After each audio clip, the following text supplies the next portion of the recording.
भारत ने सोमवार को अपने 77वें गणतंत्र दिवस की शुरुआत अपनी सैन्य शक्ति के शानदार प्रदर्शन के साथ की, जिसमें मिसाइलें, लड़ाकू विमान, नवगठित इकाइयां और ऑपरेशन सिंदूर के दौरान इस्तेमाल की गई घातक हथियार प्रणालियां शामिल थीं। यूरोपीय परिषद के अध्यक्ष एंटोनियो कोस्टा और यूरोपीय आयोग की अध्यक्ष उर्सुला वॉन डर लेयन ने मुख्य अतिथि के रूप में समारोह की शोभा बढ़ाई।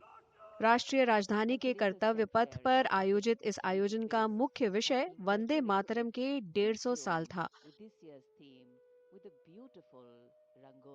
परेड की शुरुआत राष्ट्रपति द्रौपदी मुर्मू द्वारा सलामी लेने के साथ हुई।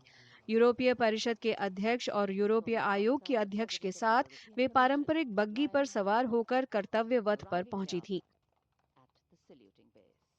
प्रधानमंत्री नरेंद्र मोदी, रक्षा मंत्री राजनाथ सिंह, कई और केंद्रीय मंत्री, देश के शीर्ष सैन्य अधिकारी, विदेशी राजनयिक और वरिष्ठ अधिकारी इस दौरान कर्तव्य पथ पर मौजूद थे।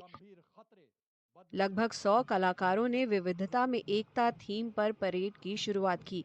इसके जरिए देश की एकता और समृद्ध सांस्कृतिक विविधता को प्रदर्शित करते हुए संगीत वाद्य यंत्रों की एक भव्य प्रस्तुति की गई।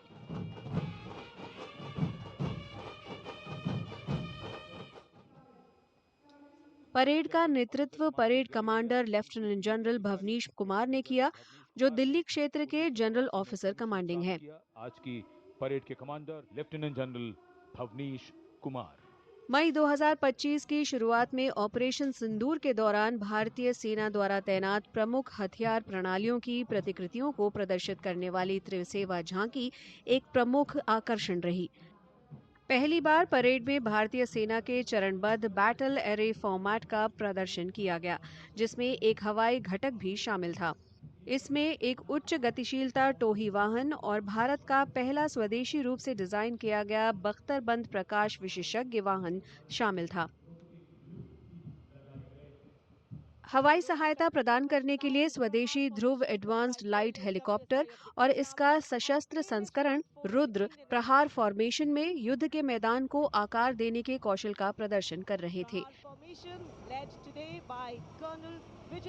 इसके बाद लड़ाकू दस्ते T-90 भीष्म और मुख्य युद्धक टैंक अर्जुन के साथ ही अपाचे AH-64E और प्रचंड लाइट कॉम्बैट हेलीकॉप्टरों के हवाई समर्थन के साथ सलामी मंच पर दिखे।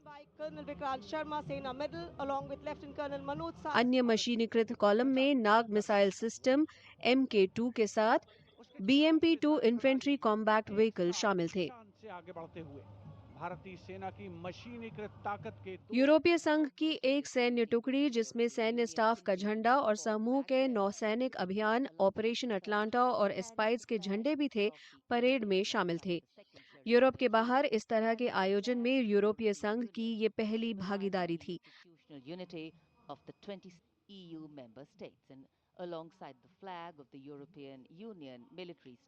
परेड में प्रदर्शित प्रमुख हथियार प्रणालियों में Suryastra universal rocket launcher system URLS, BrahMos supersonic cruise missile और आकाश मिसाइल सिस्टम शामिल थे।